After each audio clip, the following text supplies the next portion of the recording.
In the councils of government, we must guard against the acquisition of unwarranted influence, whether sought or unsought, by the military-industrial complex. The potential for the disastrous rise of misplaced power exists. They all come out with intelligence, which is truth, but then they always tack on the same endings to it, which throws you off into outer space, which is counterintelligence as far as I view it. That's my opinion, right? And when people want to find truth, you must be very careful what you let into, because you are the guard of your own mind.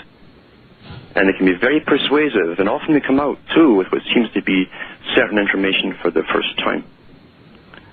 That's what generally grabs people. UFOs crash in China and villagers shocked by a huge ball of fire. This is from the Huffington Post, Lee Spiegel. Now, an alien invasion, could it really happen? The US military is making plans just in case. So it turns out that if aliens ever show up here on Earth, little green men might be the least of our problems. A new study indicates that instead, they'll probably be more like super intelligent dinosaurs, as smart and as cunning as humans. As one scientist put it, we would be better off not meeting them. Sleep tight.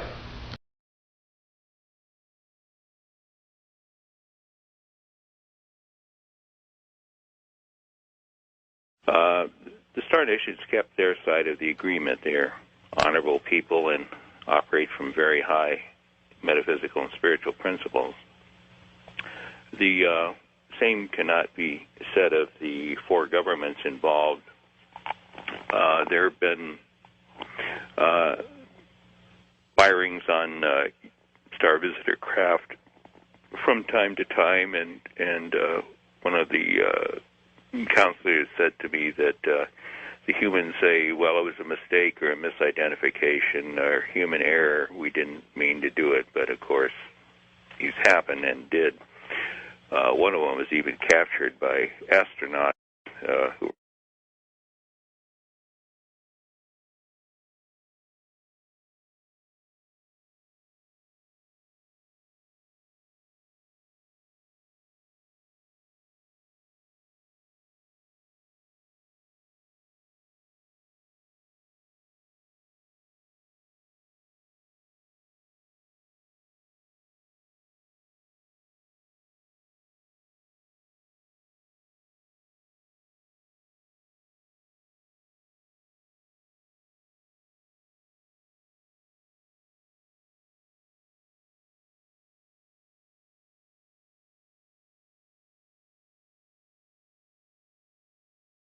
were in orbit in a space shuttle where a neutral particle beam weapon beam comes up from the Earth towards a star visitor craft that's hovering at the edge of atmosphere, and it makes a radical right turn at the last moment. Yeah. And I think we've seen that video. Yeah, a lot of people have seen that.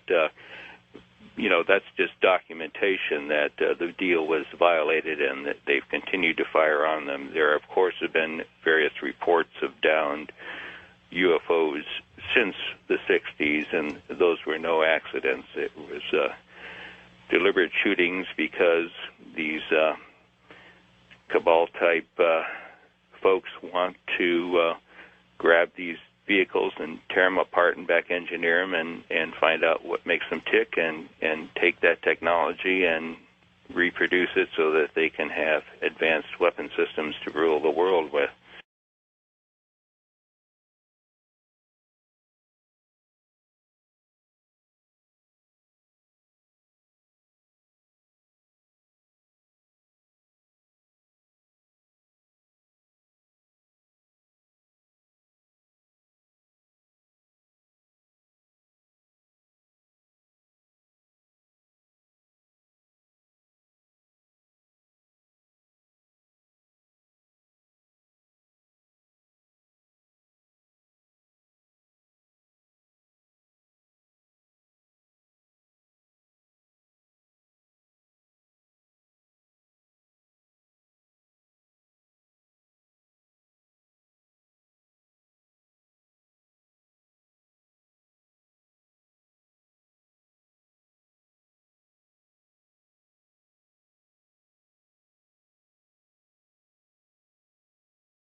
And flying downrange, we got all 3 stages of powered flight, and as the dummy warhead and the package flew on down range, we were all celebrating the fact that we had seen the thing and accomplished the mission.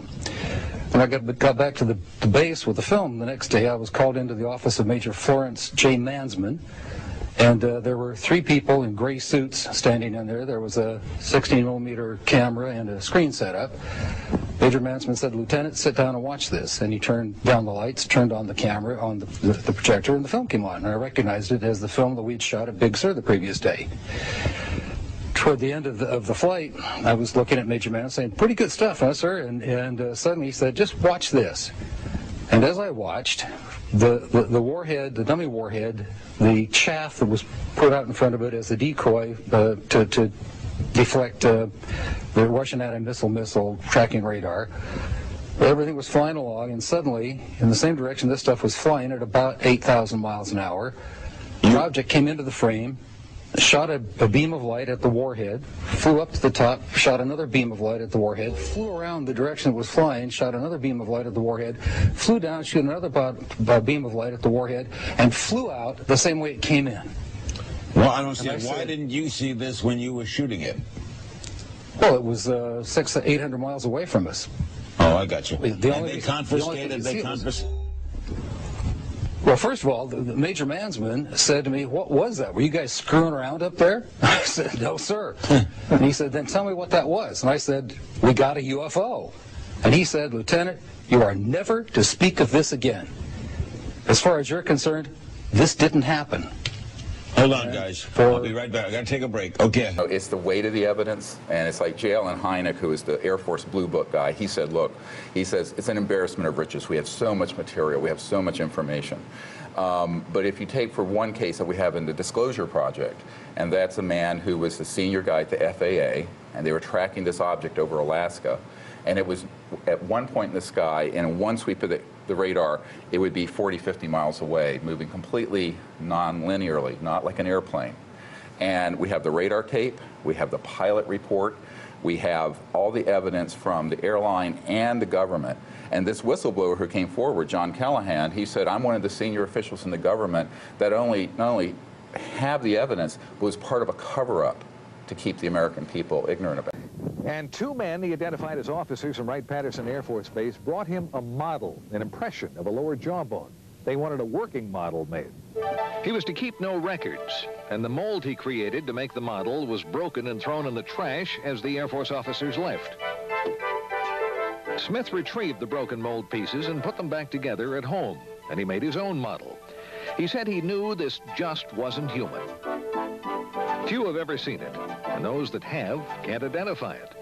An article in Len Stringfield's new book quotes certified dental technician Bruce Phillips as saying it's not like anything he'd come across in his 20 years in the business. The teeth are flat, no cutting surfaces. The shape of the jaw is different from humans, and the arch is much deeper. If it isn't identifiable as animal or human by people who should know, what is it?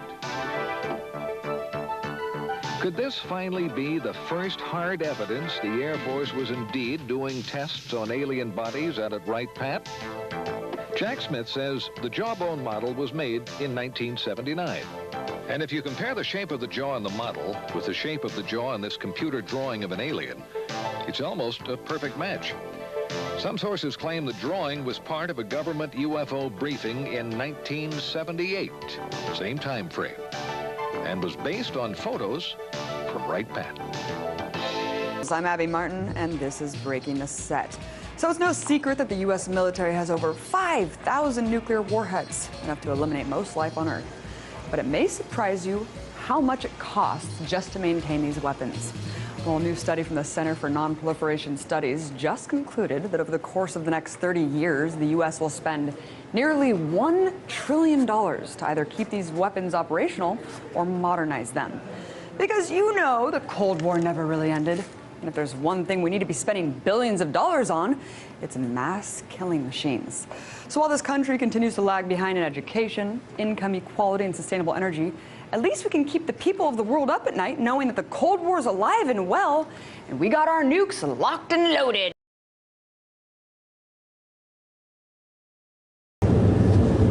ali Afonso.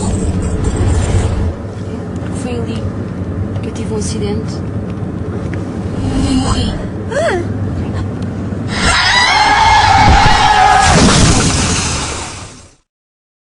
Lo siento, no.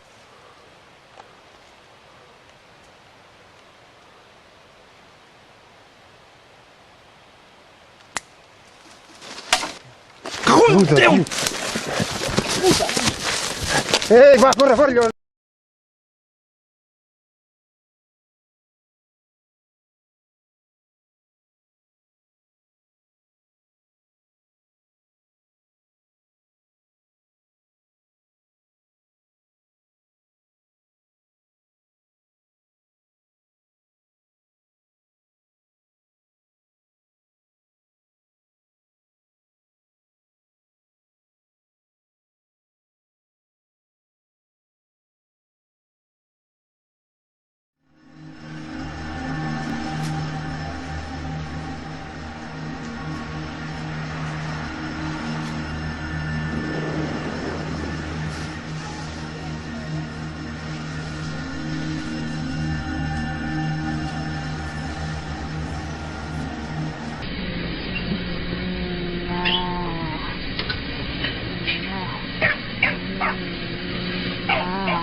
You're going to have 6 retired members of the military now at the National Press Club in D.C. They're going to say these incidents go back to 1967, 1980. Now, they don't have any recent episodes. That could be because these gentlemen have all been retired for some time, so they haven't been in the loop. But they all say the same thing, that when they noticed these situations happening, they were all told, you cannot say anything about them. Which is well, good the for United us. Nations knows that they're going to be doing this press conference today because What do you now mean? they're going to appoint a Earth contact ambassador for those aliens. Her name is Moslin Othman, and she's going to be known as the leader of the Office for Outer Space Affairs. But now the United Nations is getting ready for a contact with aliens from outer space. This is Moslin Othman. She's out of Malaysia. She will be planet Earth's first interstellar diplomat. NASA's new Kepler spacecraft detecting hundreds of planets that they believe have the potential to support alien life forms. It is studying more than 150,000 stars, and that's just in one small patch of the sky, okay? If the 700-plus candidates are actually planets, it could triple the number of known planets in deep space. Good morning. My name is Carol Rosen. In 1974, after being a 6th grade school teacher, I was introduced to the late Dr. Wernher von Braun in the U.S., the father of rocketry. In my first meeting with him, during that first 3.5 hours, he said to me, Carol, you will stop the weaponization of space. And I said, you know, teachers don't stop until June. He said, no, you have to understand, this is February. And we have to prevent the weaponization of space because there is a lie being told to everyone that the weaponization of space is now first being based upon the evil empire, the Russians. There are many enemies, he said, against whom we're going to build this space-based weapon system, the first of whom was the Russians, which was existing at that time. Then there would be terrorists. Then there would be third world countries. Now we call them rogue nations or nations of concern. Then there would be asteroids. And then he would repeat to me over and over, and the last card, the last card, the last card would be the extraterrestrial threat. Well, at the time, I kind of laughed when he said asteroids, and when he said extraterrestrials, I knew I wasn't going to deal with that subject. And now we hear on the news just today, this week, that they've slid in another enemy. Only this time we're going to protect our satellites. In other words, we have to have some reason to spend these trillions, to waste these dollars on a space-based weapon system, and they're all lies. This is a system, he told me, that would never protect anyone. Even back then, he talked about suitcase bombs. He talked about chemical, viral, bacterial, biological warfare, that these space-based weapons would never protect us against. And then he told me that, in fact, if you travel around the world, which I did after he died in 1977, I met with people in over 100 countries who were friends. They didn't want to build space-based weapons. I became a space and missile defense consultant. And I worked with people around the world. I became an advisor to the People's Republic of China. They don't want to build a space-based weapon system. And he told me back then that they didn't. He said, go to Russia. They're considered to be the enemy. I got on a plane by myself. When I got to Russia, I had a list of people that I had read out of the newspaper. Chernenko was in office then. He was the only one I didn't get a chance to meet. They introduced me to everyone when I got there. And when I got back, I said, oh my Lord, this man is telling the truth. There is no threat. And I've been waiting until this day for 27 years, and I'm expecting the spin to happen, because he also explained to me that as a military strategist, as a person who worked on the MX missile, which I did later, he said, you will find that there is going to be a spin to find some enemy against whom we have to build space-based weapons. And now we should expect the spin, because he said part of the formula for the intelligence community is if they might have a weapon, then we have to consider that they do have these weapons. So now they do have these weapons, so now we have to build these weapon systems. And that's the formula, except that it's all based on a lie. And we have witnesses here today that have shown you that these extraterrestrial beings, that these craft that have come here are now not UFOs, they're identified flying objects. And we know that they have beings in them. And we have witnesses here who have told you that they can shut down our missile silos. They can stop a rocket going into space that's a test. We have witnesses here who have worked in the classified departments, who have the courage to come forward here to support what Wernher von Braun told me back in 1974 to 77.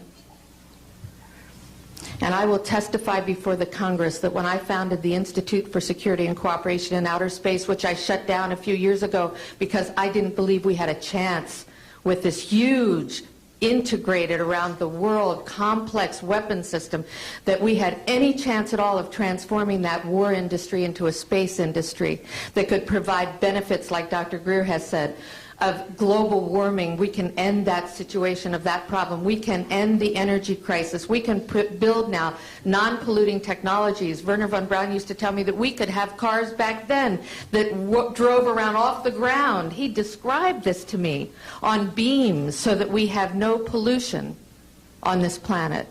And we can solve the problems of the people that are urgent and potential, and the other animals and the other cultures on Earth and in space. And we can end the arms race without dislocating the industry jobs, without disrupting the economy, by transforming, Wernher von Braun told me, the war industry into a global cooperative space industry that will provide, he said, finally, more jobs and profits on this planet than during any hot or cold wartime, more products and services that can be applied directly to solving the problems of this planet. And we can have a whole planet now that lives in peace on Earth, with all the cultures on Earth and with all the extraterrestrial cultures in space. And these are words that Wernher von Braun told me in 1974, and I will testify before the Congress under oath about everything I have said and more. To a UFO expert, Paul Roberts, who runs Hegel Paranormal Intelligence here in Sacramento, says he too has been getting lots of reports. He says UFOs are usually attracted to military, nuclear bases, or gold, which is what makes this UFO sighting abnormal. So why now only tells me one thing. Either there's something here in Sacramento that they're interested in and that we don't know about. Residents of the Astrakhan region witnessed an unusual glow of light in the night sky on Friday. A bright round object with a spiral of light behind it hovered in the sky for nearly 30 minutes. The Astrakhan region emergency services received over 50 calls about the incident. Official data of the nature of the object is not yet available.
out that if aliens ever show up here on Earth, little green men might be the least of our problems. A new study indicates that instead they'll probably be more like super intelligent dinosaurs, as smart and as cunning as humans. As one scientist put it, we would be better off not meeting them. Sleep tight. The reptilian society is very structured, and there is a hierarchy where we have the elite group, which is the white-winged reptilians. They're very tall, actually have icy blue eyes, and very sleek but powerful bodies. And then it works down all the way, 7 levels in at least the Draco Empire, to a workforce or drone-like reptilians, which are quite small, perhaps 3 to 4 feet high, very brown, scaly skin, not very intelligent, basically do what they are told. In between, you have a military class, you have a spiritual or religious leaders that are very much like we would have bishops and cardinals and popes. They also have an intellectual caste, and then a general mass of people. For all intents and purposes, if you really wanted to know what the Draco Empire hierarchy was like, just look at the Hindu caste system, which was based on that. If you read about Hindu legend and even anything in East Asia, it talks about the Naga, which were the 7-headed reptilians, which came ashore in Asia after their continent sank in the Pacific, and is spoken about in all of the Asian, Southern Asian, and East Asian legends and histories. The 7-headed reptilian, or Naga, really represents the 7 levels of the caste system in the Draco Empire hierarchy. The first time I ever had contact with reptilian beings was when I was working as a teenager, believe it or not, in the Montauk Project between 1970 and 1983. They were what I would consider to be of the military or warrior class, very large, powerful, mean-looking, scary-looking. When you're 13, 14 years old and you see an 8 or 9 foot tall creature with fangs and green and yellow eyes coming at you, it's very scary. They were kind of there as observers, along with observers from the U.S. government, the Israelis, the Russians, Germans, and even British. They were there to watch and exchange information on the programming techniques and the technology that the U.S. government had developed from other alien technologies, as well as what they had discovered from Atlanteans. Reptilians are an ancient race. They were actually a hybrid mix many billions of years ago, which came into a foundation of us not really understanding who and what they are. We still don't really understand the total mixing, but we believe that there's a centering of space that brings them through those who come from another outside energy connected to parallel worlds. They didn't come from this world, certainly, and they didn't come from the 15th, which is the opposite end of the spectrum to us. They came from outside, they came from a world before time, and they were mixed with some of our own species. We can't deny them as human beings because they also have light orbs as we do, but they have unfortunately taken a lot of our stolen gold and created a set of hybrid human beings that seem to be very responsible for a lot of the downfall of our worlds and a downfall of quite a lot of the worlds of our friends. They've not only taken over our planet, which we like to know as Ki, as opposed to Earth, because in the higher worlds we know it as Ki. This is a representation of the energy that the Earth brings to us. They have also savagely harmed spaces outside these worlds, and some of our very dear friends today, such as the Arturians, the Ashtari, also the Andromedarians, also those from the Pleiades, plus numerous other cultures that also belong to a species of humanoid. These species have also been very degraded and very, very pulled down by a long-term reptilian rule. We are on the space now of actually emerging into a new world. Reptilians are falling back. Most of their original species, as in those who are still in full reptilian body, no longer exist. We have been working endlessly for many centuries to remove this, and we are hoping that one of their major centres, that seems to be where they all accumulated in the 16th and 1700s, being a landmass of mountains known as the Alps, particularly in a space that we know today as Switzerland, seems to have gravitated in a huge number of this species. I can't say that all Swiss are reptilian. I can only say that quite a lot of their orbital structures show reptilian space. These reptilian spaces are not really what we need to have in our environment. We cannot point a finger at someone and say we don't like you, but I think we know that there are a certain kind of human that is not very loving, not very honest, not very kind, not very generous, and will probably do anything in his power of ego to take over anyone else, particularly those of the more gentler species. I think on this present day, where we are in our year 2014, from the Gregorian calendar, it's very difficult indeed to say who are we, what are we, and where have we come from. I think the only point is to say that when these reptilians of full reptilian format actually leave the planet this time, they will not come back in orbital structures. They are not going to be harmed in this life. They won't even know if they are reptilian or not reptilian. But when they take themselves to the higher worlds, as in when they close their eyes finally and die, as in they leave the life source of the body behind, because as you know, no one ever dies. We only return to our orbital structures, and we then move forward to the higher worlds and the higher world play. When these of full reptilian body actually leave the planet this time, they will return to nowhere, because there is no structure that will allow them presence, and there is no space where they can actually rejuvenate. So as from the 25th of March 2014, I would like to say that we are extraordinarily hopeful that we will eventually close the door on what has been taking place amongst our worlds for billions upon billions upon billions of years, which in fact only took a total governorship of our worlds around the 1930s, 1940s, when the experiment of how many reptilians could actually be squeezed into mountain regions actually took place. Many reptilians have been on our planet for many thousands of years. They have been very much governed by those who prefer to rule by using warfare, as opposed to those who would rather form a governorship of hearts who belong to servitude for the people. I think we're all very aware these days that our governments don't really serve us, but they are serving someone else.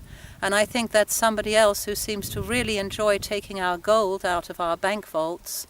I do believe that this gold is sent on ships, as in spaceships, to the higher worlds.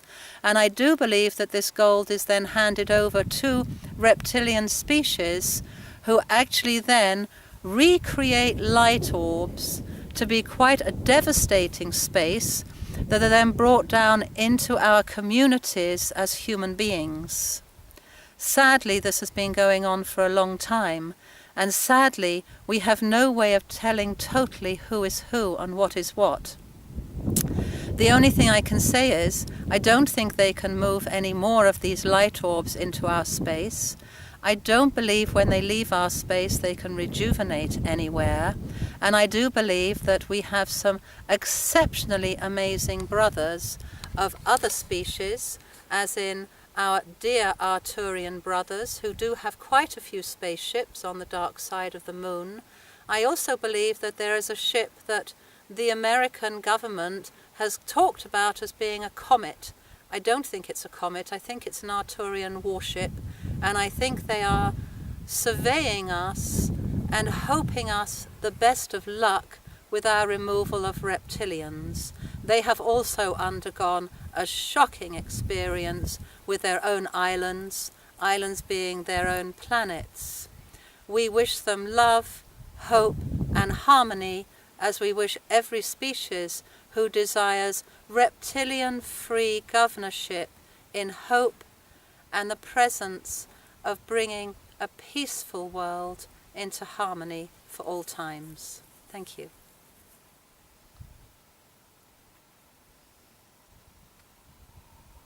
¿Cómo quiere que el mundo recuerde a Hugo Chávez? Dos palabras, dos que son un hombre, es lo que soy, eso sí, hombre humano, pues, hombre humano, porque hay seres humanos que no tienen forma humana, pero no son, yo soy un humano. Estamos ayudando a crear una raza híbrida. Es una raza destinada a la extinción, a menos que nosotros los ayudemos. Como prueba de que lo que está viviendo es auténtico, tiene videos y fotografías de las naves que la abducen. Los videos son impresionantes. Son nocturnos tomados con su celular, donde se aprecia un disco volador desplazándose en un plano diagonal, con fuerte luz interior y que no se asemeja a nada parecido de la Tierra. Por otro lado, las fotografías son muy claras, bien definidas, con puntos de referencia o acercamientos donde se aprecia que se trata de discos voladores. Para finalizar, pudo fotografiar a uno de estos raptores. Tiene exámenes radiológicos donde presenta pruebas de implantes que tiene en el cerebro. Se determinó que era un objeto sin poderse calificar. No tengo ninguna cicatriz donde se aprecie por dónde entró el objeto. La mandaron a hacerse exámenes y el doctor encontró un ritmo cardíaco parecido a un bebé, pero no se veía el bebé. A Giovanna le fue practicado un aborto en su casa al tener complicaciones con el feto, y lo que encontró el médico fue algo espantoso, un híbrido entre humano y otra raza. Se grabó todo el proceso, las imágenes son fuertes. Se encontró una especie de placenta donde dentro se encontraba el producto, con características humanas. Se observan dos extremidades superiores y dos inferiores, el torso, pero la cara parece más a la raza que la está abduciendo. Un aborto, con una malformación. Era un monstruo. 50% of all Americans believe the extraterrestrial explanation accounts for these sightings. Up to as many as 90% of Americans believe the government is outright lying. The polls are unambiguous. Year after year, the same thing. In fact, if you could talk anonymously to people, even in Congress, probably 50% of members of Congress already convinced that the extraterrestrial presence explains this phenomena. Disclosure is at hand. It is very close, and the American people need to prepare themselves very soon for an announcement from our government that there is, in fact, an extraterrestrial presence engaging this planet and a human race. As UFO videographers and investigators around the world continue to document that strange, unidentified craft are navigating in our skies, as well as in outer space, the mass public and even former U.S. presidents appear convinced that UFOs are real. Is it an above top-secret truth that extraterrestrials are observing us from their technologically advanced spaceships? It's not like any aircraft I've ever seen. Doesn't behave like balloons, didn't look like a blimp. What was it? It was just weird. The second you see it, you look at it and go, that's not an aircraft. What is that? While many people still believe that a flying saucer from beyond Earth crashed near Roswell, New Mexico in 1947, the United States Air Force still officially denies it with what they call their final report. In it, they conclude there was no UFO crash, and every eyewitness account of an alien body was actually a crash test dummy used in high-altitude parachute drops.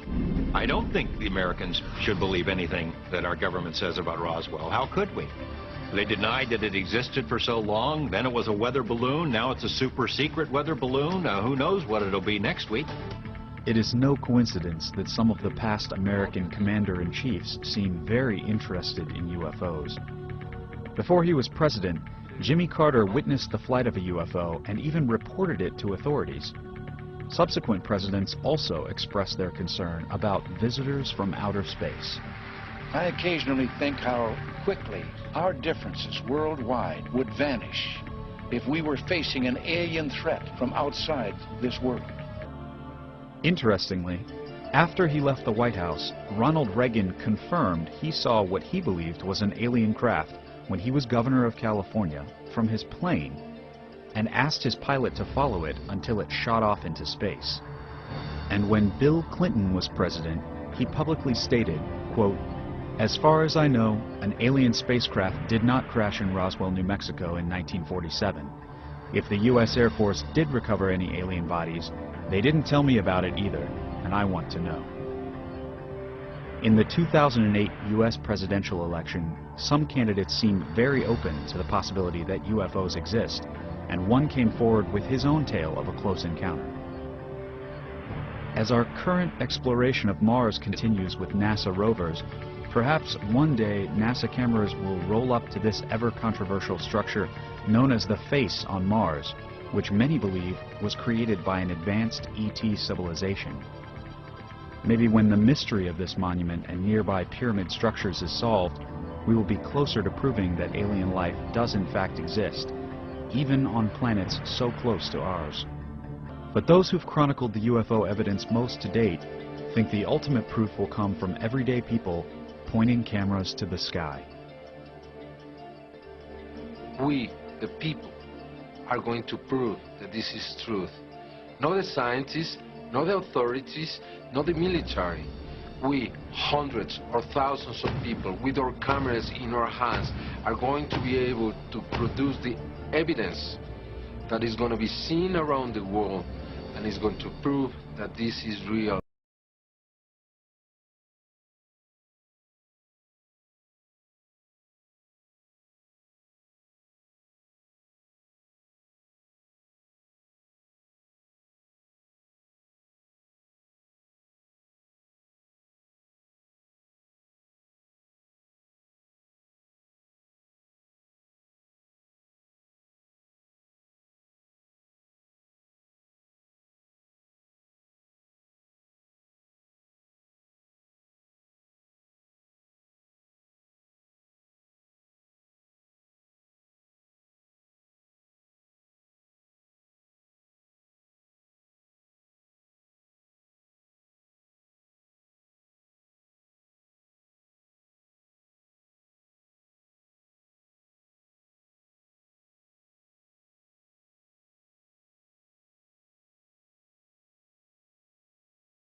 Fala, filho da puta! Calma aí, maluco.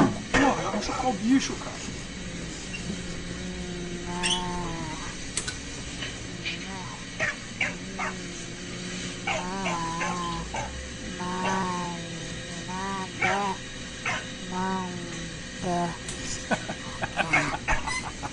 Aí, não falei que ele ia falar, ô? Main types: alien type 1, the greys. Of this type there are several subtypes. All tend to appear grayish in color and for this reason are referred to as greys. Gray type: this is the type most commonly referred to as the greys, also known as Zeta Reticuli from the Zeta Reticulon star system, the Bernard star neighboring the Orion area. They function in a mode that is apparently military in nature with a rigidly defined social structure that holds science and conquering worlds to be the prime movers. They are normally about 4.5 feet tall with large heads and black, wraparound eyes. They have limited facial features, slit mouth and no nose to speak of. There seem to be two main social classes. One is the more hawkish and is more abrupt, crude and blunt. The more dove-like ones are more refined and capable of a more business-like behavior towards humans, and prefer to use more diplomatic behavior to gain control over humans. This type of gray is what I believe is being referred to as the orange class of grays. They seem to be emotionless by human standards and therefore are seen as cruel in their treatment of human beings. They are able to take human lives without any regard for that individual. They apparently can use certain substances of the human body for their sustenance and therefore appear to be carnivorous in regards to humans. I also read that they extract fluid from some part of the human brain during intense emotional response fear and are able to use it like a recreational drug. It is my understanding that these greys are actually servants to a master race of reptilian-type aliens and are trying to prepare the Earth for their arrival by gaining control over the Earth through many means. They tend to enjoy the feeling of freedom they have on Earth, away from their masters, and would desire the help of humans in confrontations with the reptilians. Which appears to be a consideration for the near future mid-90s. These greys have their best known bases in New Mexico and Nevada, but are also known to have bases in many countries of the world. Grey type B tall greys from Orion. Usually about 7 to 8 feet tall. Reports often exaggerate their height as being 9 to 12 feet with facial features somewhat similar to Grey type A with the exception of the large nose found on type B greys. These greys also have technologies that allow them to perform certain actions that appear miraculous. These greys are less viscous towards humans than type A greys but are still considered hostile. They tend to influence more through political controls and negotiated agreements with those in power. Their main bases seem to be in the Aleutian Islands. These are the type seen not long ago in eastern Russia. Grey type C. These are the shortest of the greys and tend to be about 3.5 feet tall. Their facial features are very similar to the Zeta Reticuli greys and are of the same root race. They are just as hostile to humans as the Zetas. They are from a star system near the shoulder of Orion called Bellatrix. Alien type to the reptilians, a genetics akin to rectals. These are highly advanced entities but viewed as being of a negative, hostile or dangerous disposition since they regard humans as a totally inferior race. They would perceive us much the way we would perceive a herd of cattle. They are carnivorous in regard to humans. There is supposedly a driven planetoid or asteroid inhabited by 30 million of these lizard folk that is to enter our solar system in the mid-90s if the present schedule is kept. They consider Earth to be their own ancient outpost and would expect to have complete control of the entire planet upon their return. Their own planet is becoming unable to adequately support life and they need somewhere else to live. These are the aliens who are served by the type of greys. Alien type 3 human type aliens. Human type. These are of a genetic base similar to humans of Earth. They appear of normal height 5-6 feet and tend to be fair-skinned with blonde hair. These entities have been abducted by the greys or are the offspring of abductees and have been trained by the greys as servants. These entities are totally subservient to the greys. Human type D. These are aliens of similar genetics to Earth humans and also, it seems, of the humans that serve the greys. During some abduction projects, twins either identical or fraternal are induced in a female subject. During the first trimester, one of the fetuses is removed. It is then grown to maturity by group A. Abductees will meet their twins during some abductions. Very limited contact has been made by these humans. Group C. Genetically modified Earth-born humans. These humans are comprised of two classes and should not be confused with Group D greys. Class W workers. This class is the smallest in physical stature. They are described as approximately 3.5 feet in height, large head and eyes, pale white in complexion. These workers were created by Group A through genetic modification of Earth human fetuses. Their function is to perform menial tasks requiring limited reasoning abilities.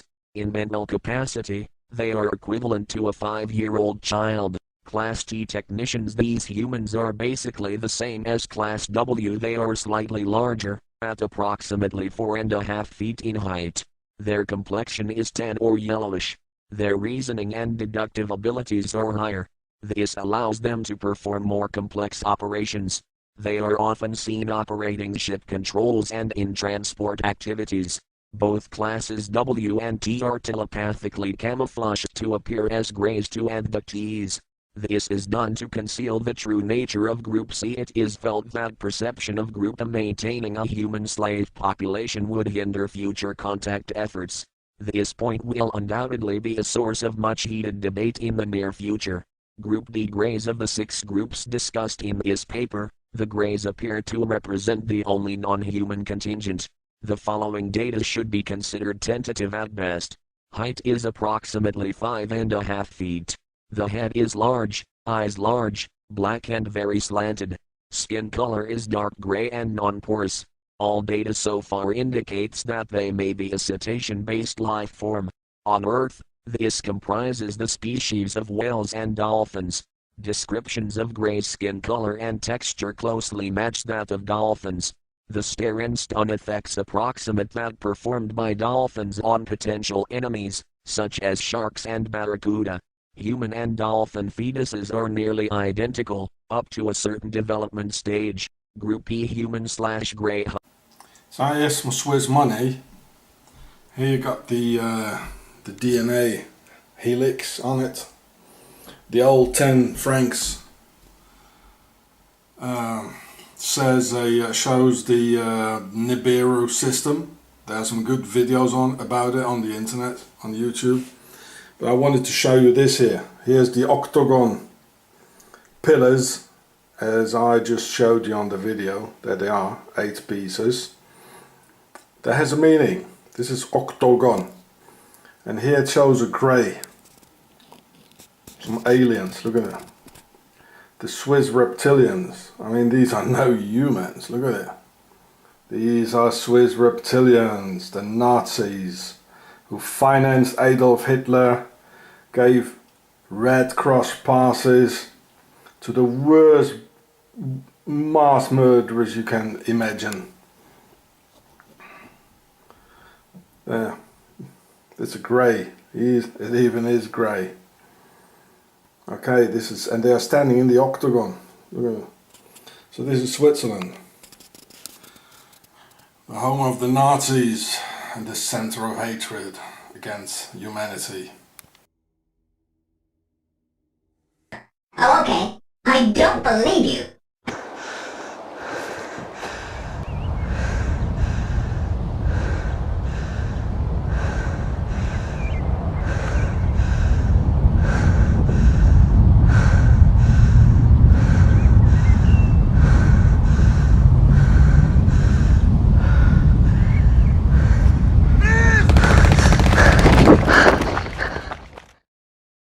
Now, it's shot at an iPhone looking through the eyepiece of a telescope, so it's kind of hard to see, so we blew it up. I don't know if you can see that, but there's something orbiting that planet over there. Elijah shot the video on December 20th around 5:05 p.m. in Sacramento. I saw something that I'd never seen before. I saw another object orbiting this, you know, whatever it was up there. And I've never seen anything like that before. He thought it was a little strange, so he put his phone down, called his nephew, picked up the phone, and shot this second video. Oh my God, it blew up.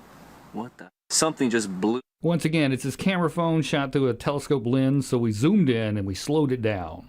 As soon as I put the camera to the telescope, it just blew up. And I didn't know what to say.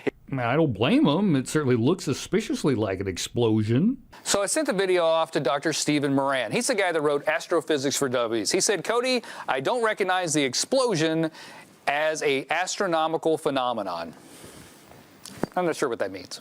Well, whatever it was almost never seen by Elijah or anybody else. Not because it's a tiny speck in a big old empty sky, but because of Craigslist. You almost got rid of that like what, a week before? Almost got rid of it a week before. I was trying to sell it on Craigslist, and I was getting offers. And man, you know what? At this time, you know, I'm glad I didn't sell it. Aliens. Cody said he contacted a Vatican expert about the explosion and was told it could be some sort of light refraction. Could be. Who knows? Or aliens. Or aliens, yeah, that's a possibility.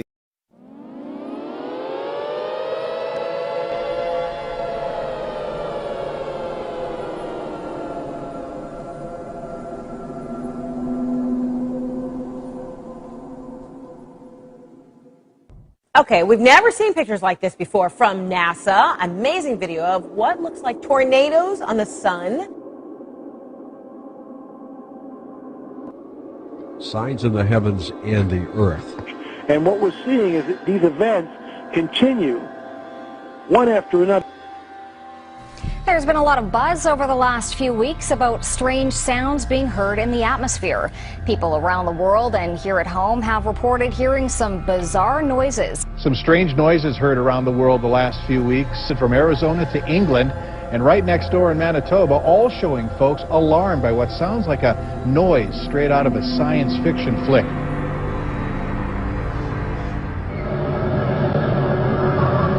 Watching a scary movie. The background noise gives you the feeling that something terrible is about to happen. Strange, mild sound. Seems like it's coming from the sky, anyway. I've heard that Jesus is coming back. I've heard that it's 2012, the world is ending.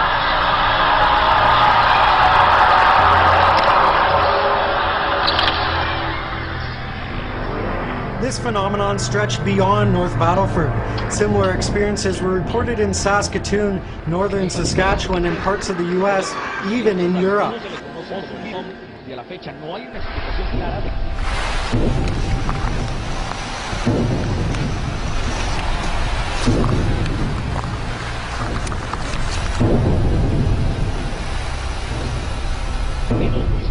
Sonidos muy similares a estos.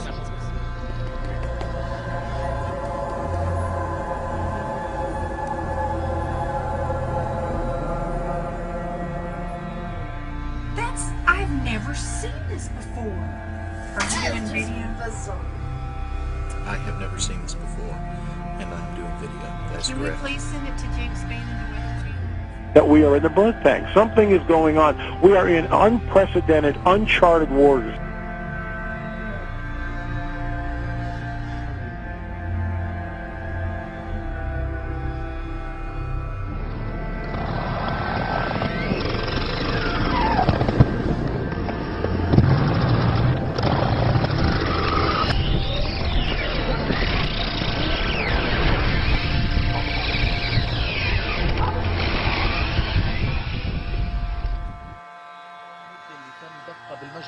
ومصدرها وتحديد نوعيتها وبيبين صادر لاحقا عن الوزير المصدر مجرور مقفل ويرجح أن يكون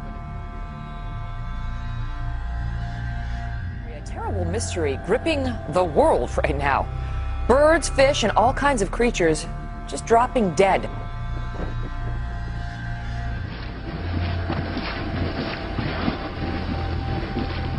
For the second year on New Year's Eve, birds are falling from the sky in Beebe. A mystery in Beebe, Arkansas. Birds falling dead from the sky on New Year's Eve for the second year in a row. Wildlife officials say... No one knows how these dolphins died, but hundreds have been found on beaches in Chiclayo, Peru.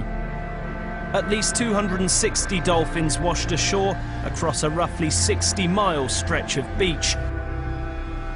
Officials aren't sure what happened to them.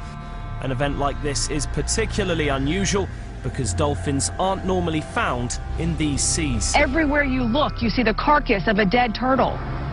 Small turtles, large turtles, dozens of them, dead and scattered along the banks of Smith Lake. The birds just started falling from the sky. This is really weird. Hundreds of birds literally just dropped from the sky and then landed on I-95, bringing traffic there to a crawl. But earlier today, a lot of confusion and concern when birds which were flying in the sky started to crash to the pavement. There were hundreds of them. Never ever in my life have I seen anything like this. Crazy, totally crazy. Never seen. I travel this all the time. But I haven't heard of anything locally like that, ever. Birds, fish, and all kinds of creatures just dropping dead. Couldn't figure out what the heck happened.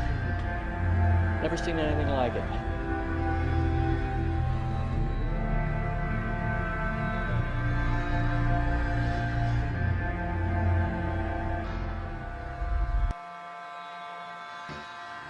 Something strange has happened in the skies above Britain.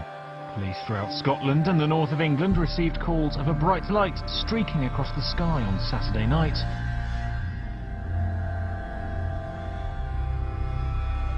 These images over Harrogate, but there have been sightings across the country from Scotland, Wales, the north, right down to the East Midlands. It was what observers are calling one of the best meteors ever seen in the UK. The object was seen as far south as Devon and may have landed in the English Channel. Dozens of viewers have said they've seen a massive bright light in the sky in the last few hours, with most claiming it was a meteor.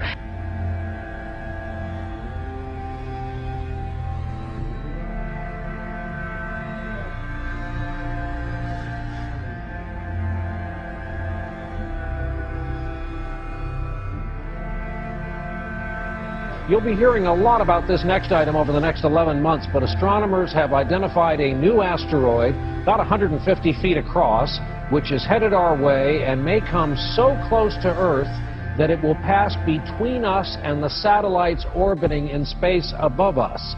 There's some debate in the scientific community about whether a direct hit is even possible. This is called 2012 DA14. They say this will be the closest pass of an asteroid in the history of tracking such things. And again, while this pass is supposed to miss us, the experts all say there's nothing wrong with making sure your affairs are in order. So should we be nervous about this whole thing? This is a serious story because the latest round of solar flares captured in this incredible video. Take a look at this. It's from NASA overnight.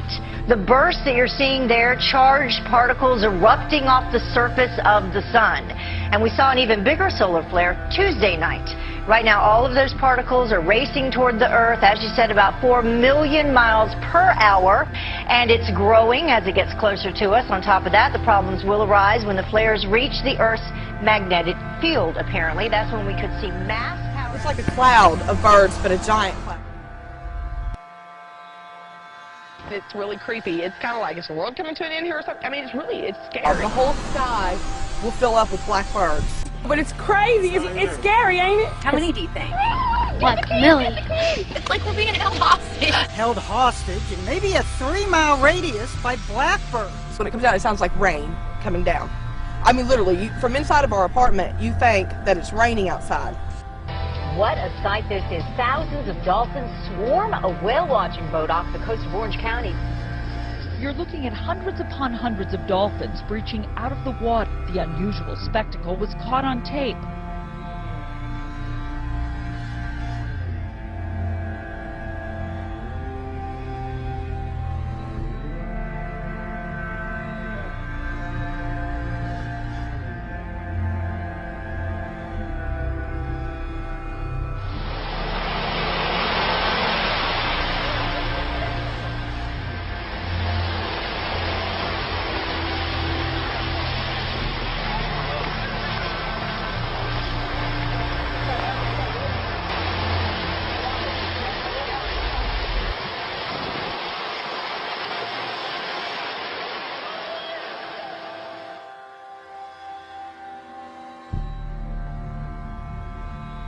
Trying to figure out what caused that flash in the sky in the Northwest Valley. It happened this morning, right here. If you haven't seen it, here we go.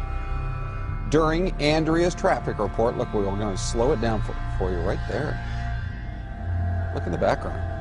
Looks like some kind of very bright light, almost like it was an explosion or something. Our first thought was maybe a transformer. But we checked with APS and SRP. They said they haven't had any trouble. We haven't had any reports of any explosions either. Here it is, one more time for you in slow-mo. So it is still a mystery.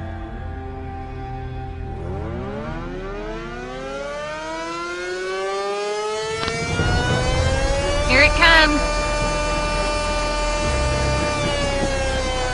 Okay, release immediately.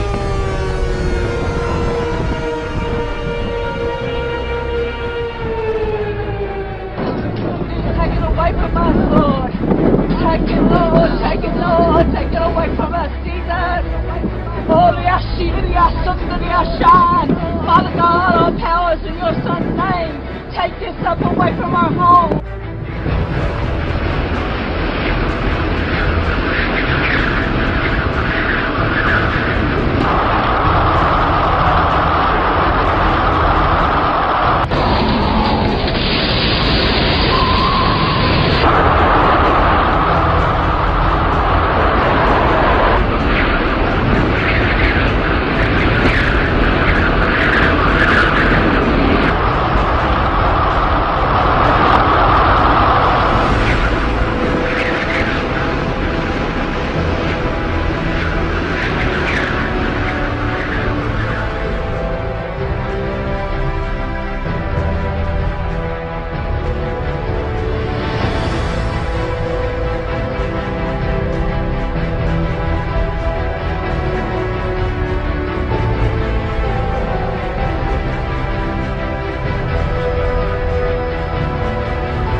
And those storms are not over just yet. Cities torn apart after taking a direct hit from rare winter tornadoes. They're now bracing for more of the same. Among the places hardest hit, Harrisburg, Illinois. 175-mile-an-hour winds, 2 football fields wide, left people dead. Homes were shredded, a strip mall flattened, entire buildings knocked off their foundations. It's just unreal. It's like a war zone.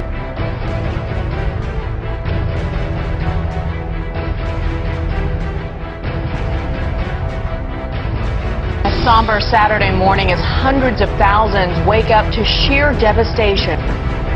His entire town's all gone, flattened in a flash. This massive storm spawned more tornadoes in one day than we usually see in an entire month. Here's what we know right now. At least 29 people dead. This is the second round of killer tornadoes just this week. 95 tornadoes ripped through yesterday. If those are all confirmed reports, this would be the greatest tornado day, one-day event in March for all history.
it was almost never seen by Elijah or anybody else. Not because it's a tiny speck in a big old empty sky, but because of Craigslist. You almost got rid of that like what, a week before? Almost got rid of it a week before. I was trying to sell it on Craigslist, and I was getting offers. And man, you know what? At this time, you know, I'm glad I didn't sell it. Aliens. Cody said he contacted a Vatican expert about the explosion and was told it could be some sort of light refraction. Could be. Who knows? Or aliens. Or aliens, yeah, that's a possibility. C33 News Morning Edition. The time is 6:26. Okay, so you know how we ask you to send in your pics so we can put them in our newscast? Well, you got to see what one viewer claims his friend found at a hunting camp in Berwick. I really don't even know what that is. The guy who sent it in didn't want us to mention his name, but tells us this is totally for real. He says last weekend his friend's family found one of their hunting camps destroyed, but the SIM card was still there, and so was this crazy image. I put the pic up on Facebook, and this is what some of you had to say about it. Steven says, keep going down. This is a computer-generated Photoshop image, and it's definitely not real. Okay, the next guy says, bring it up. Those swamp people need to eat some food with those 2-inch biceps, okay. And our next person says, hey, I've got one that my friend snapped up here in North Louisiana with the same cam. Stance alien girl-looking thing floating in the background. So here's that pic. Okay. Really creepy, isn't it? And we got the music to go along with it. Great. Ya, güey. Ya, güey. ¿Te quedas aquí? ¡Es calor, ya no! ¿Qué, güey? No, aquí. Yo voy por él. ¡Ay, no mames, güey! ¡Ya vieron! ¡No mames, güey! ¡Ya vieron! ¡No mames, güey! ¡Ya vieron! Yo voy por él.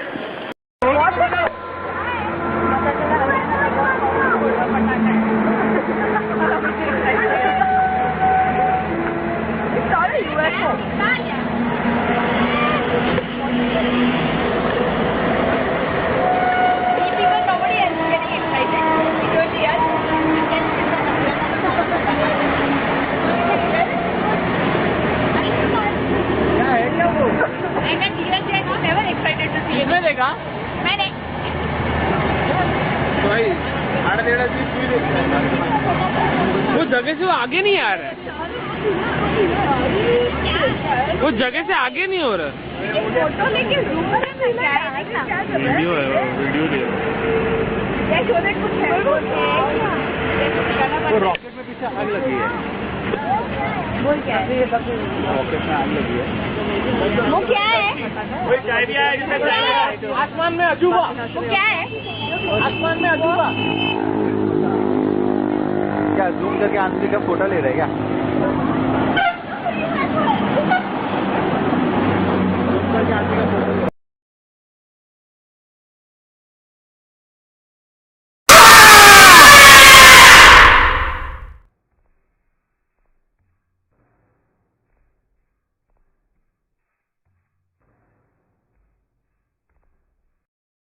Ever wonder what might lie out there deep in space? Do you want to believe we're not alone, that somewhere in the universe intelligent life may actually exist? Our next guest says there is life out there. It does exist. Dr. Charles Hall says he spent 2 years working with extraterrestrial beings during his time with the American military.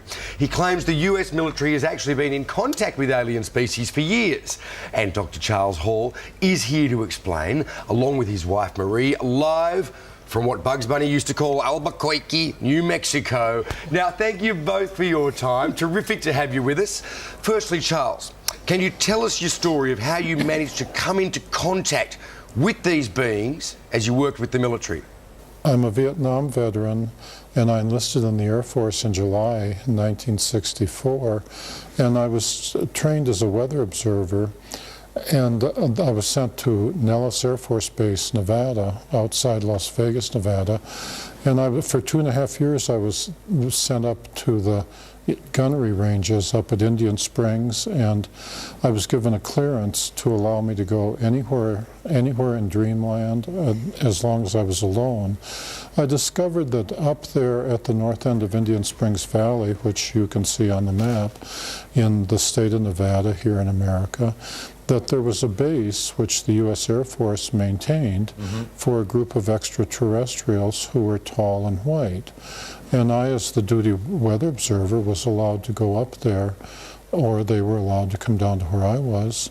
And the interaction took place over more than 2 years. Wow. During those 2 years, I also came across, I also interacted to a lesser extent with the Roswell Greys, and I've also personally talked with the extraterrestrials that I call the Norwegians with 24 teeth, who come here from a very nearby star, perhaps Bernard star. And my experiences, my presentations, my books are unique because I'm the only person that I know of that was allowed to interact with the extraterrestrials, the tall whites, for more than 2 years. So 3 different species of aliens you're talking about there, Charles? Yeah, can you describe what they look like, what they were like? Well, I'll start with the tall whites. They're thinner than we are, and they're very frail. Throughout most of their life, they are the same height as I am, 5'11", but they live 10 times longer than humans. They live 600 or 800 years. Wow. But they don't age the way we do. When they get to be equivalent to a human of about 40 years, that means when they're about 400 years, they start growing again instead of aging as humans. Right. And then they go, and this continues, and so that by the time they get to be 600 or 800 years old, they're very tall, 8.5, 9, or 10 feet tall. But this is not necessarily good because their skeleton grows more than their internal organs. And so there comes a time after 600 or 800 years when their skeleton, their body is tall, but their organs can't support it. At which time they die a natural death, because they're just flesh and blood creatures like we are. If they injure themselves, it takes them 10 times longer to heal up than a human. Yeah. So there's a trade-off. Yeah, right. They still look fresh as a daisy when they go, though. They look like Tilda Swinton. Hey, just quickly, you had them there. You were working with the aliens on any particular project, or was the military working with the aliens on a particular project? Was there, I don't know, technology sharing, or botanical cross-fertilization? The U.S. Air Force, and I'm speaking of the mid-1960s, was willing to give them anything they asked for. When I first met them, I was very afraid of them, and every human I met when you come across them out in the desert was naturally very afraid of them, and they were even more afraid of us. It's like running into a gorilla in the wild where the gorilla is on his home ground. So they had to go through a process of becoming used to being around humans before they could take part in the technology transfer program. I, as the weather observer, was the test human. As an enlisted man, I was expendable, you know. Sure. I was the one they send out there. Always the weather guy. What the big picture is here, which we haven't actually talked about between us, is extraterrestrial involvement. You've got to be very careful about that. Just put the question bluntly, you know, most people, all the alternative media and a lot of people now, I mean, just look, go back to the 50s, right? If you ask the ordinary man in the street in Walthamstow in England whether he believes in aliens, he'd laugh his head off and go and get some pie and mash. If you ask him today, he may well say, yeah, there has got to be something, because he's educated, knows that that's vast the universe. And he's being conditioned by Hollywood movies and television series.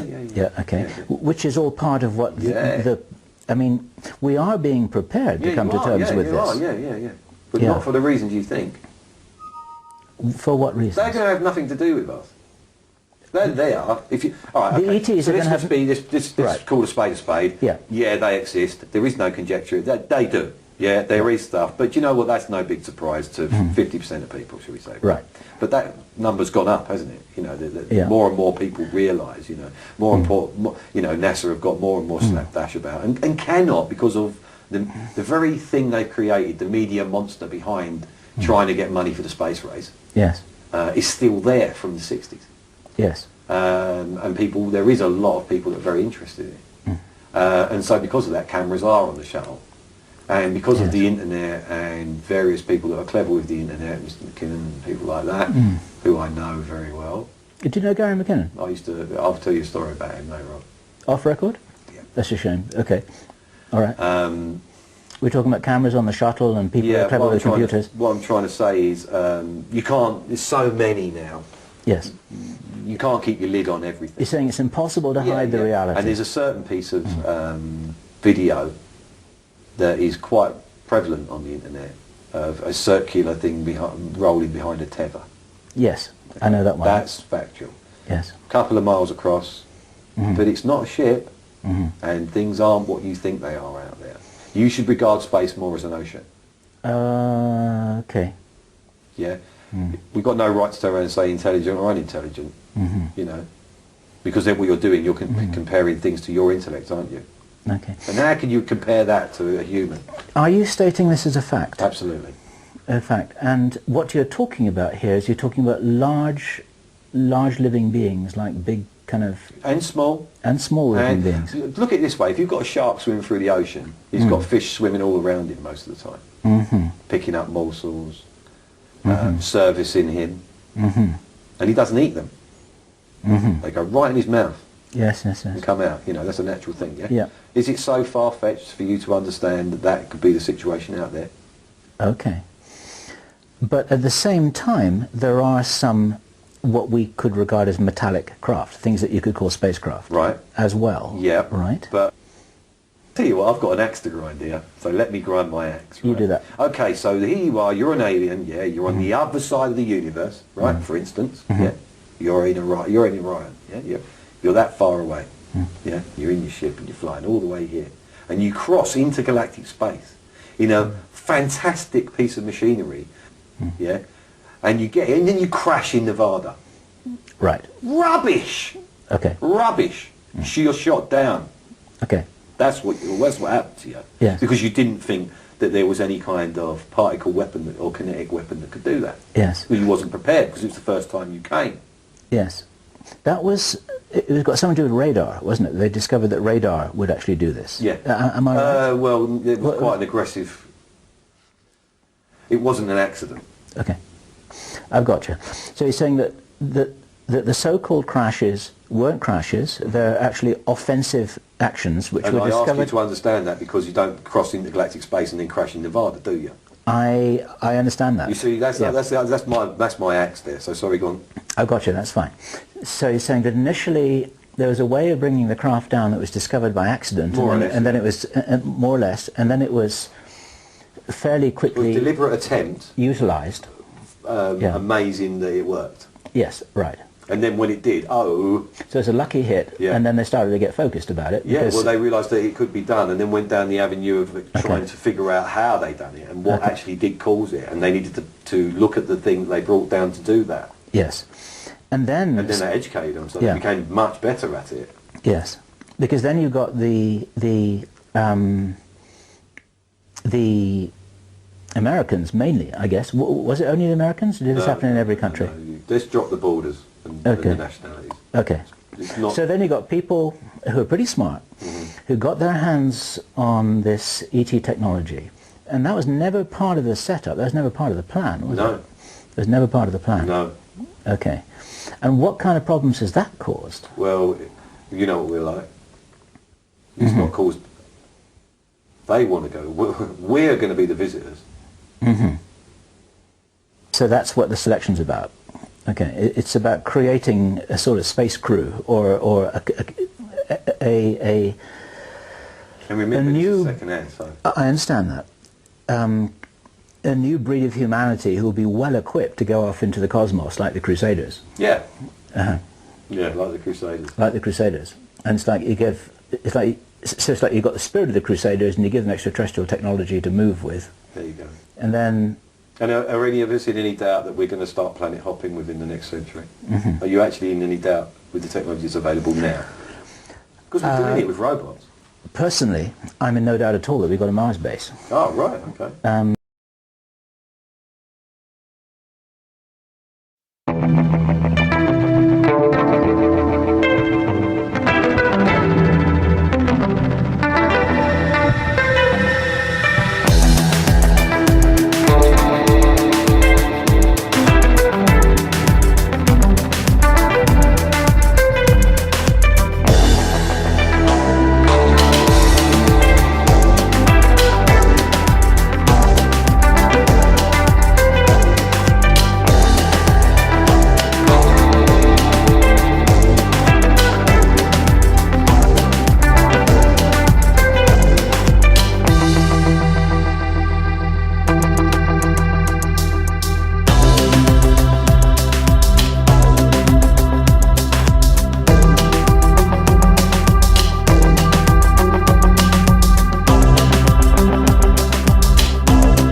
but are closer than an all-time high. NASA has sat around and lied to us about how close this stuff is, and it's all-time great highs of watching all these images like this here and this, and we're going to get even a little bit better, I think, and probably you might have already seen some real good stuff through what I've already showed you because I blow these up. I blew these up as much as I could when I'm on a regular screen. I think you can get it to 200%. Okay? So you're seeing planets and so forth, and what you actually see when you go to my site, and there's way more than one out there, ladies and gentlemen, because tons of stuff in space is triangulation. There you go.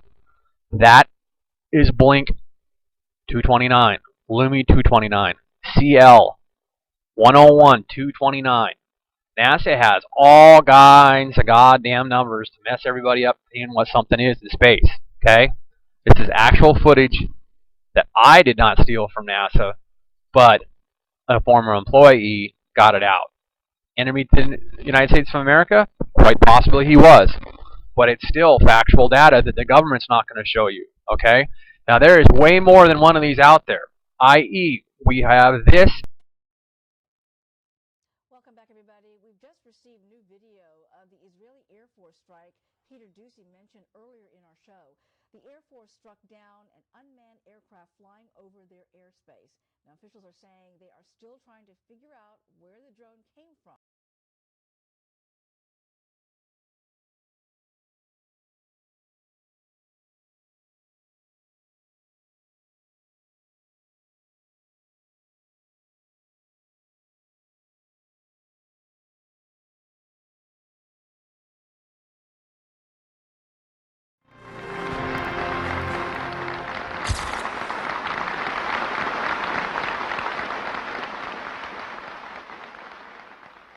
A part of that plan, of course, is to induce the gradual surrender of American sovereignty, piece by piece and step by step, to various international organizations, of which the United Nations is the outstanding but far from the only example.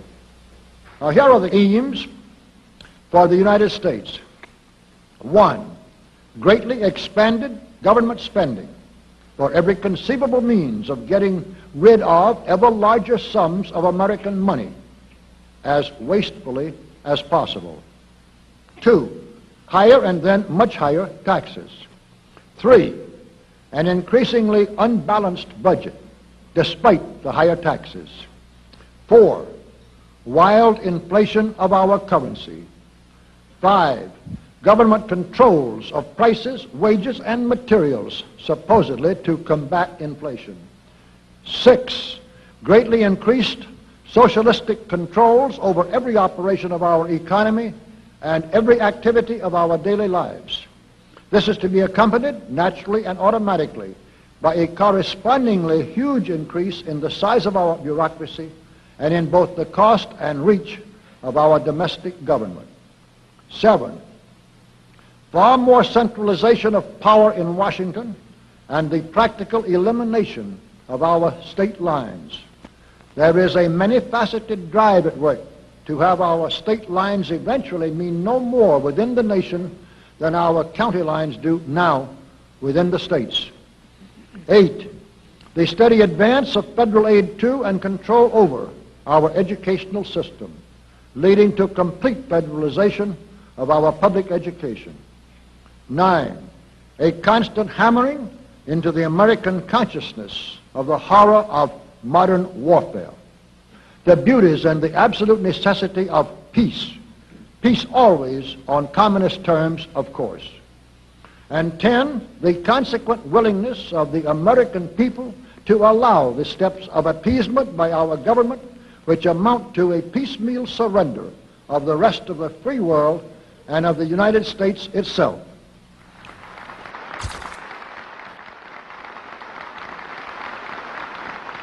So brush the insider's dust out of your eyes, my friends, and the communist soap suds out of your brain, and ask yourselves in all honesty, what on earth is wrong with the United States simply minding its own business?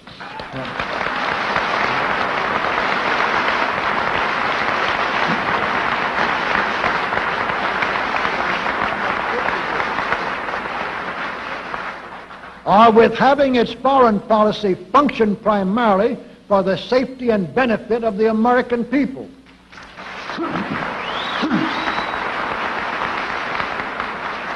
Which is exactly what we had done for the first 140 years of our existence as a nation, to the incredible advantage of ourselves and everybody else. Everybody, that is, except a numerically small clique of power-lusting conspirators who had somehow inflicted themselves on a gullible world. While we turn to a very brief summarization of what we hope the John Birch Society will help and even sometimes lead the American people to accomplish during the next 15 years. 1, our first and most important specific undertaking should be to restore the complete independence of the United States.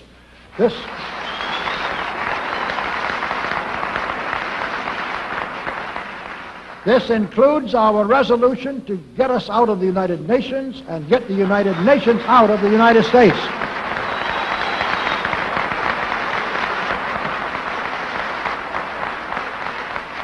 Two, we must once again make our money freely redeemable in gold at some realistic price.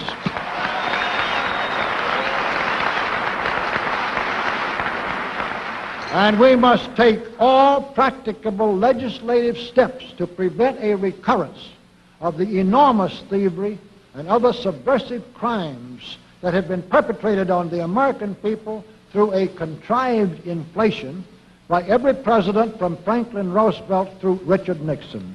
Three,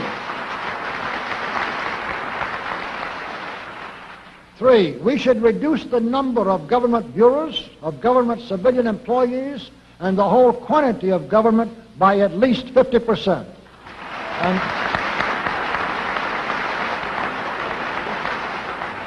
And we should achieve at least this much reduction in proper fashion through gradually convincing a majority of the American people of the wisdom of such a course. Four, we should withdraw all American troops from every spot on earth that is not American soil, except when and where such troops may be required as decided by Congress to protect American lives and property from criminal vandalism.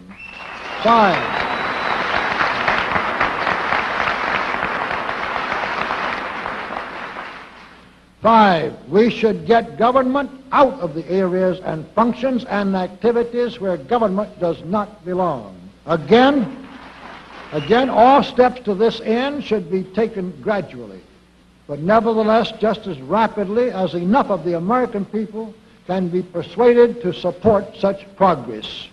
Any such achievement will require a truly massive educational force, but that's exactly what we hope to build during the next 15 years. We could go ahead for at least 100 numbered items, but the John Birch Society will undoubtedly be working on more than that many specific projects, which will be laid out in its bulletins before another 180 months will have rolled around. And all of these projects will fit into the general pattern indicated by the 5 major objectives listed above. So let's really wind up this marathon monologue with one final thought. None of us can guarantee anything about what the future will bring. Your speaker knows what a job we have before us to rid our country of the scourge of communism within the next few years, and then to go ahead on our constructive program so well that 15 years from now we shall already be entering an era of far less government, of a much sounder sense of responsibility, and, with God's help, of a better world. But I sincerely believe that it can be done, and this much I know. If every man and woman in this audience should leave here tonight feeling in his or her own mind and heart that it can and must be done, then it surely will be. And so, all of you patriots of good character, good conscience, and noble ideals, whom we can reach with the filmed version of this speech in 1,000 other audiences, it is with a great deal of confidence and energizing will to win that we invite you to join us in our epic undertaking. While to all of you great, wonderful friends in this present audience, I certainly extend my very deep thanks indeed for so much patience and attention. Thank you and good night.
Well, maybe you saw it, something burning across the horizon this morning. It is the second time in 3 weeks we've seen it in our area. This time, people took pictures. KPTV's Amy Troy has a look at some Fox 12 viewer photos. Amy, what was it? Well, Shauna, the jury is still out. Scientists are still looking over all the reports, all the photographs. Luckily, with our clear skies, there are lots of photos. People saw it, they snapped pictures of it, they sent these in to our newsroom. Some described it like a line in the sky grew into a fireball. Now, a pilot described it as contrails left behind a jet. We talked with an astronomer at OMSI. He says there are great pictures, but no reports of a sonic boom, and that's key. He says when a fireball, a piece of an asteroid, enters our atmosphere, we hear it, and there are no reports of this so far. And looking at the picture, it looked like that was a fairly good sized chunk. Then the explosion, where's the flash? There hasn't been any reports of any such thing yet. He says we should know what it is in a couple of days. You may remember back on October 30th, many saw a fireball in the sky. That was a meteor entering our atmosphere. It came in over Washington State and then landed in the Pacific Ocean. Reporting live, Amy Troy, the 5 o'clock news.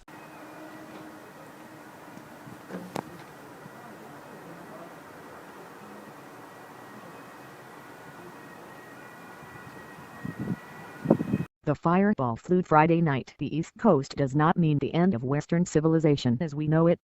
Although you may have succumbed to the prophecy that some social media stopped running. The sky lit along the entire U.S. East Coast. Those who saw it described it as a thin stripe of blue-green-white, explains Chip Guy, who was driving in eastern Maryland when he and his family saw him. It did not last more than 8 or 9 seconds, and then disappeared, said a spokesman. Guy, Sussex County, Delaware. Frankly, I did not think too much about it, he says, but became concerned when he published it in the web of the local media. Triggered a rapid and overwhelming. That was just the tip of the iceberg of what was going to happen that night. Throughout Friday night, every few seconds a message appeared on Twitter from someone who had seen the meteor. Some of the messages were from the cities of New York and Washington.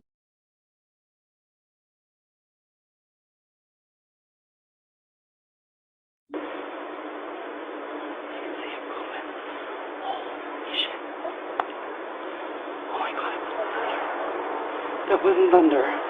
That was that thing blown up. Oh my God, there it goes again. I don't care, that woke me up. Oh, it's still booming. Holy shit. Okay.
UFO sightings in Canada doubled last year to just under 2,000 reports.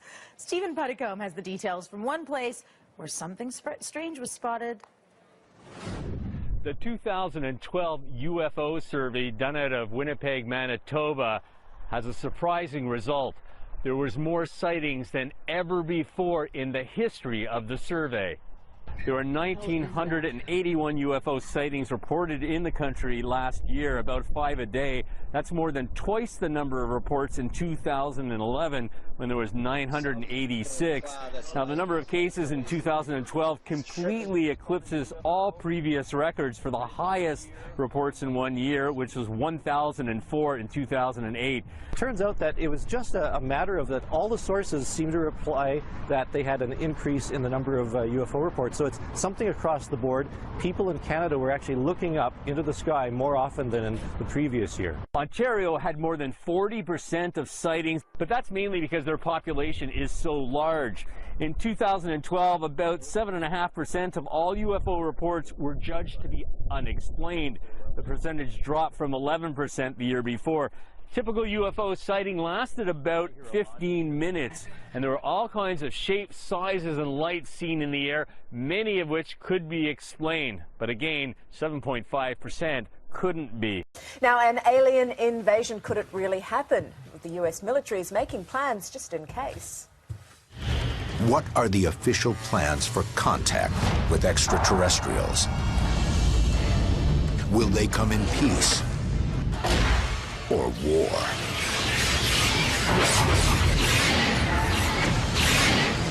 And what can humanity do in the face of alien invasion?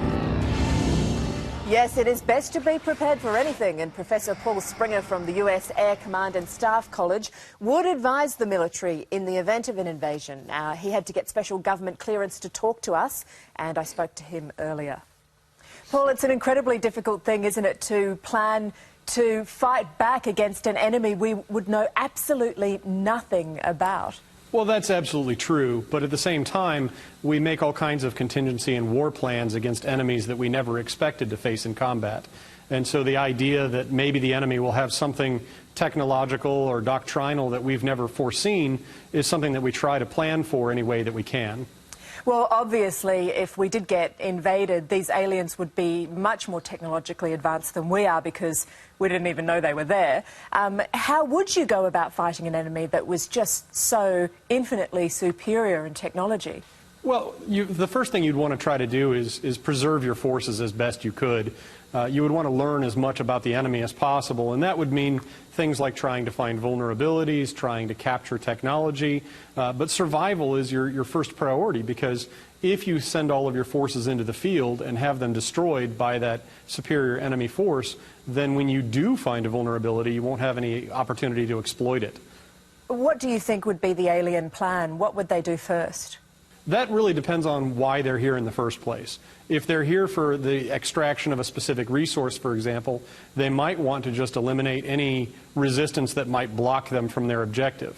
If, on the other hand, their goal was actual occupation and conquest, then they would probably have to prioritize anything that they perceive to be a threat to their own dominance. And so that would probably start by wiping out as many communications networks as possible and eliminating as many weapons as might represent some form of threat either to them or to the resources that they're trying to extract. So they might very well want to counter every nuclear weapon, not because it represented a threat to them, but because it might destroy whatever they're here to collect. Is this something, this kind of planning, that governments around the world do consider?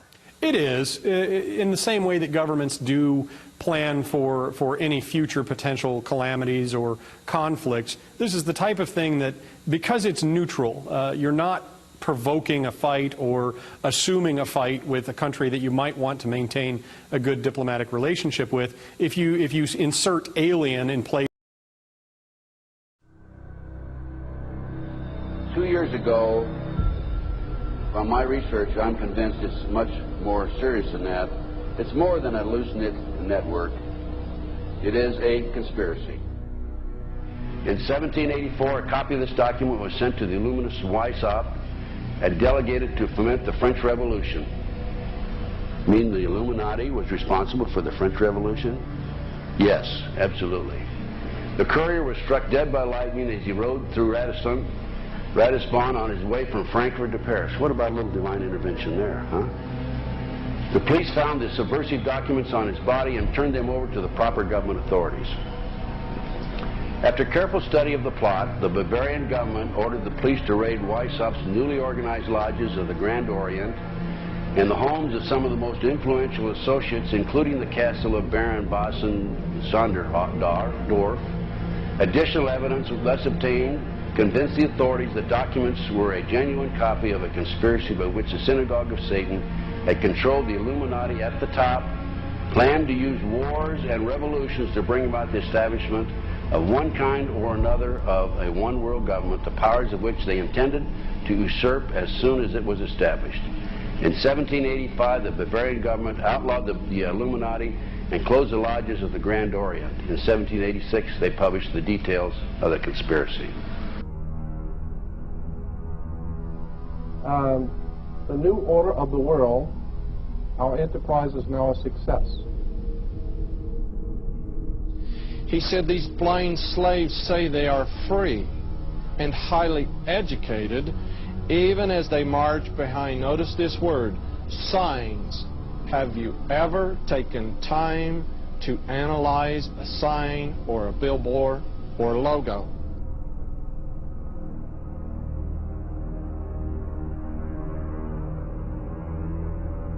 We'll start up here. In 1784, an act of God placed the Bavarian government in possession of evidence which proved the existence of the continuing Luciferian conspiracy. This explains the previous 9 pages, goes into it in detail. We don't have time to do it completely.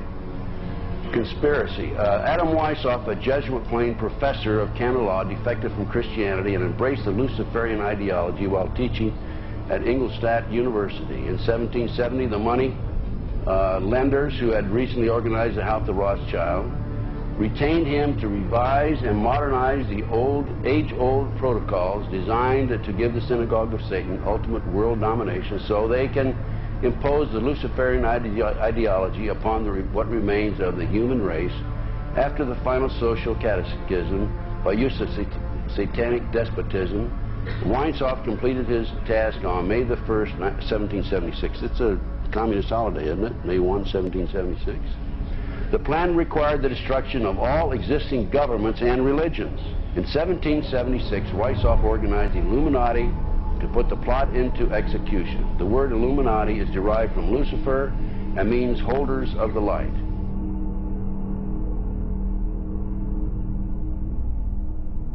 Weishaupt's revised plan required his Illuminati to do the following things to help them accomplish their purpose. 1.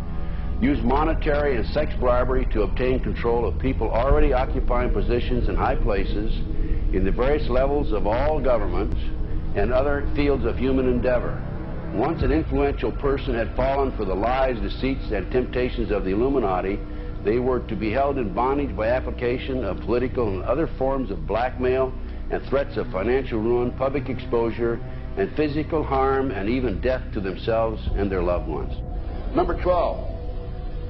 Told those present that they must use their wealth to have candidates chosen to public office who would be obedient to their demands and would be used as pawns in the game by the men behind the scenes. The advisors will have been bred, reared, and trained from childhood to rule the affairs of the world. Number 13, control the press. Number 16, infiltrate into the secret Freemasonry to be used for their purposes. That's been documented many times. Number 17, expound the value of systematic deception, use high-sounding slogans and phrases, and advocate lavish promises to the masses, even though they cannot be kept. I will not forget the wound to our country and those who inflicted it. I will not yield. I will not rest. I will not relent in waging this struggle for freedom and security for the American people. So I don't know where he is. Nor do, I just don't spend that much time on him. We will not tire. We will not falter. And we will not fail.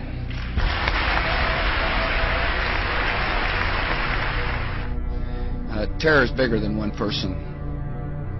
And I remember he was telling me how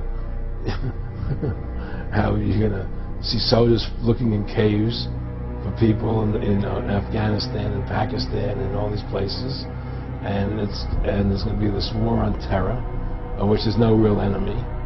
Who knows if he's hiding in some cave or not? We hadn't heard from him in a long time. Operation Northwoods, the plan called for innocent people to be shot on American streets. This is the Pentagon. For boats carrying refugees fleeing Cuba to be sunk on the high seas. For a wave of violent terrorism to be launched in Washington, D.C., Miami, and elsewhere. People would be framed for bombings they did not commit. planes would be hijacked using phony evidence, all of which would be blamed on Castro to justify an invasion of Cuba 40 years ago.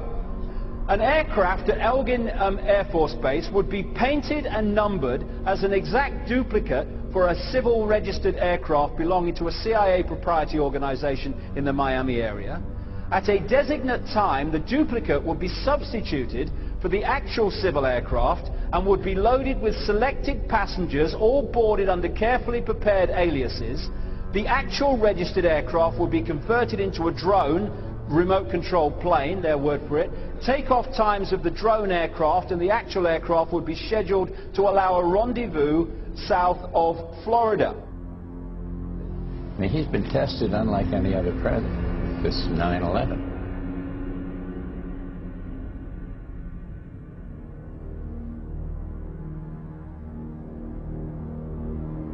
We have in this past year made great progress in ending the long era of conflict and Cold War.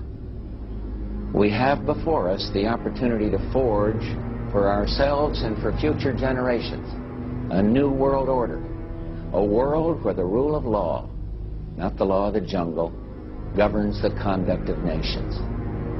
When we are successful, and we will be.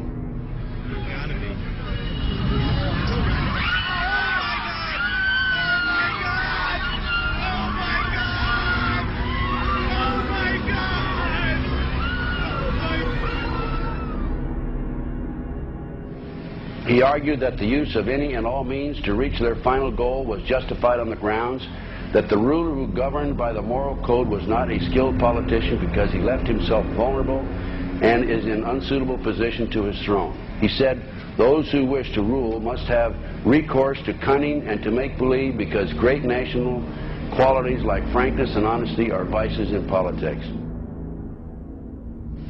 Fellow citizens will meet violence with patient justice, assured of the rightness of our cause, and confident of the victories to come. In all that lies before us, may God grant us wisdom, and may He watch over the United States of America.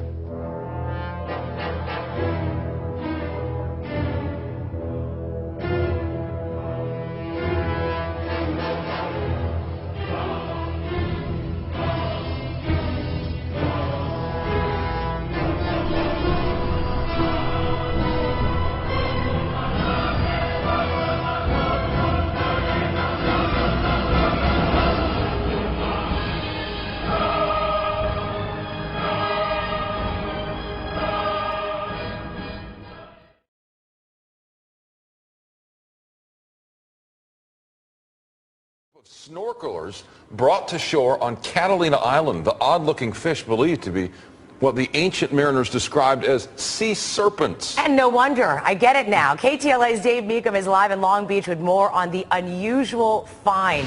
Incredible. Hi, Dave. Incredible. What a sight, huh? I can look at that picture forever. We're talking the mighty oarfish, and for the crew and others on the schooner over there, Avalon based, next to the riverboat, what a surprise. This one's 18 feet long. It took 25 of us to pick it up. It's a once-in-a-lifetime opportunity. Rare and mysterious, that's not overselling it, as oarfish are largely uncharted territory for scientists.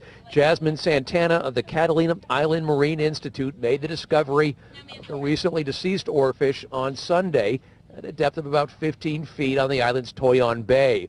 One of her counterparts from the Avalon-based Tole Moore was there and spoke with us via Skype from Catalina. She was snorkeling, sees this giant fish on the bottom of the ocean, swims down, grabs it by the tail, and swims it to the beach. It was awesome. There were people sprinting to go and see this fish. Louisiana State University's Dr. Mark Benfield, the marine biologist, shared this rare video with KTLA. It was shot in the Gulf of Mexico a couple years back. It is one of a kind, as the giant oarfish spends most of its time slithering through the ocean's deepest depths beneath tropical waters and is rarely seen at the surface. Back in 1996, a group of Navy SEALs found a 23-footer. In the councils of government, we must guard against the acquisition of unwarranted influence, whether sought or unsought, by the military-industrial complex. The potential for the disastrous rise of misplaced power exists and will persist.